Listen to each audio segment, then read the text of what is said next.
This video is about me telling that I still train and work out even when I have a 9 to 5.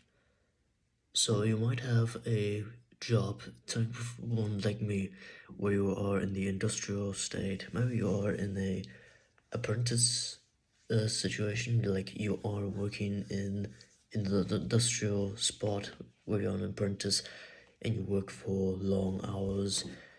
You are like working for minimum wage there since you're an apprentice, and you then go home and then it's like kind of late and you barely find the way to train. There's a way how I sometimes personally do it, and even when I work long hours I still find a way to train. So this is pretty much my working schedule. I work in the industrial place now. I'm like an apprentice there. My work hours pretty much goes from 6 a.m. till 3:30 p.m. So it's like 9.5 hours technically. So here's the way it is calculated. 8.5 hours are work, 1 hour plus 1 hour break. Therefore Friday is shorter, but that's full on not really a point. It's 4 days of the week. I'm technically working longer anyway. And so this is how my usual day goes. I wake up at 4:30 a.m. to wake up and then get ready to get breakfast and everything. I go to work, start at 6 a.m., do my task.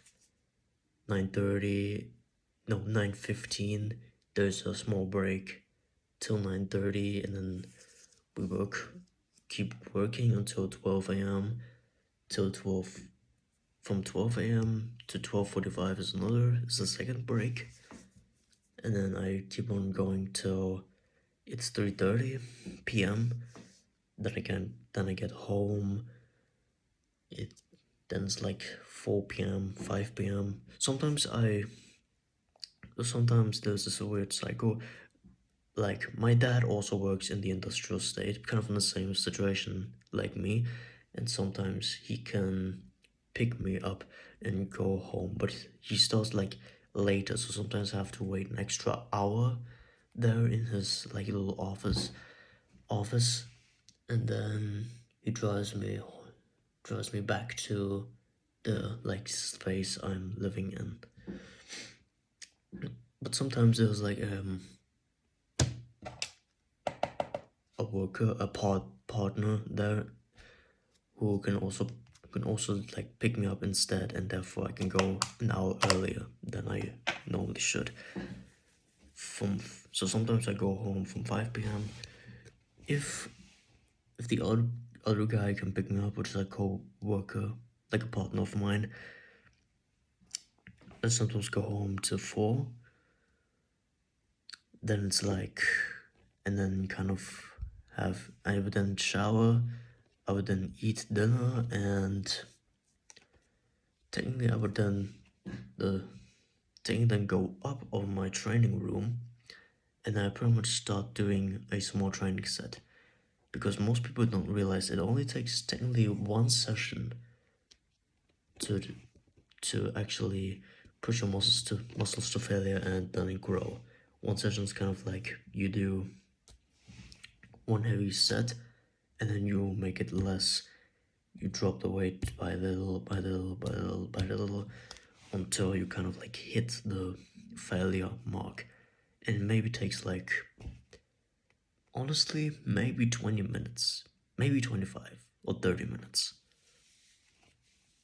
It's not like a full-on long thing.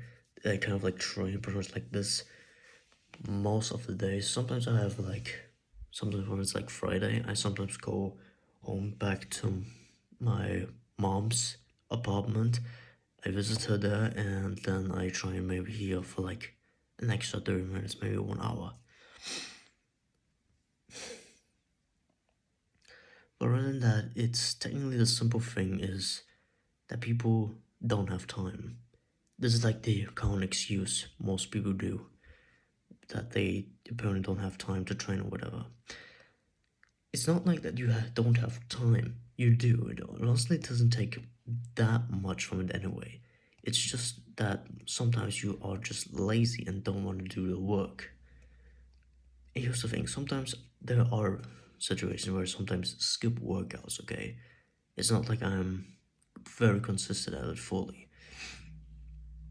But this is the type of simple advice I want to give you, which is even you might be working less. Here's the thing, even when you come from the work hours, I technically work for 9.5 hours. Commuting sometimes takes another 2. So technically I work like 12 to maybe 13 hours. And I still find a way to work out for like 25 minutes. You have time. You just say that you don't have time and you just want to do other things instead. So this is the thing I want to keep you with. Do not be lazy because you have time to do the smallest effort. Thank you for watching, and if you like this type of content, you can like and subscribe. That would help me out somewhat and it would be amazing.